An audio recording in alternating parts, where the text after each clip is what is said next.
Economics அப்படின்னு சொன்னா நிறைய பேருக்கு உடனே இது ஒரு போரிங் சப்ஜெக்ட்னு தோணும். ஸ்கூல்ல படிக்கும்போது graphs, supply demand charts, complicated maths formulas இதுதான் நினைவுக்கு வரும். ஆனா உண்மையில பார்த்தா எக்கனாமிக்ஸ் அதை விட ரொம்ப ஆழமா இருக்கும். பொருளாதாரம்னா அது நம்ம வாழ்க்கையில எடுக்கும் முடிவுகள் பற்றியது. நமக்கு வேண்டிய விஷயங்கள், நம்ம வாண்ட்ஸ், நீட்ஸ், எபிலிட்டிஸ் இதையெல்லாம் நம்ம எப்படி பயன்படுத்துறோம், அதுதான் பொருளாதாரம். இப்போ ஒரு உதாரணம் பார்ப்போம். ஒருத்தன் தீவுல தனியா மாட்டிக்கிட்டான். அவனோட பேரு பாபு. இப்ப பாபுக்கு ஒரு விஷயம் தான் முக்கியம். தீவுல எப்படி சர்வைவ் ஆகிறது? அவனுக்கு முக்கியமான 3 விஷயங்கள்: வாட்டர், ஃபுட், ஷெல்டர்.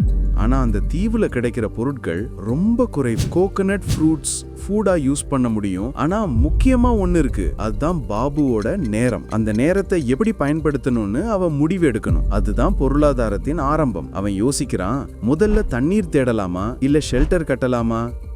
இதுதான் ட்ரேட் ஆஃப்.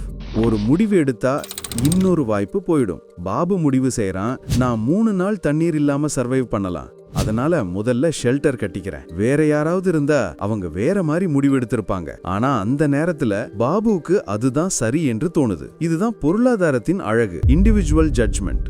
சில சமயத்தில் பாபுவின் முடிவு சரியா இருக்கலாம், சில சமயத்தில் தவறா இருக்கலாம். அவன் ரொம்ப நேரம் ஷெல்டர் கட்டுறதுல செலவழிச்சுட்டான், அதனால தண்ணீர் தேட நேரம் போயிடுச்சு. அப்போ அவன் சர்வைவல் நாட்கள் குறையும்.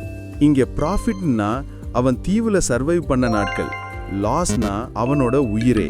பாருங்க, இதுல பணம் இல்ல, பாலிசி இல்ல, ஆனா இது முழுக்க அவன் எடுக்கும் முடிவுகள் பத்தியது. நம்ம வாழ்க்கையில எல்லோரும் தினசரி பொருளாதார முடிவுகள் எடுக்கிறோம். பஸ்ல போவோமா, ஆட்டோல போவோமா, நேரத்தை எதுல ஸ்பெண்ட் பண்றோம், எல்லாத்துக்கும் ஒரு காஸ்டும் பெனிஃபிட்டும் இருக்கு. எக்கனாமிக்ஸ் இதுதான் பண்ணணும்னு சொல்லாது. அது சொல்றது, உங்க முடிவுகளோட விளைவு என்ன, மதிப்பு எப்படி உருவாக்குறது, உங்க முடிவுகள் இந்த சமூகத்துல எப்படி தாக்கம் ஏற்படுதுன்னு புரிஞ்சுக்கணும். இறுதியாக நாம எல்லாம் சேர்ந்து ஹியூமன் சிவிலைசேஷனோட ரைஸ்க்கும் இல்ல ஃபால்க்கும் நம்ம பங்கு இருக்கு. அதனால கேள்வி என்னன்னா, நம்ம ரோல் என்ன?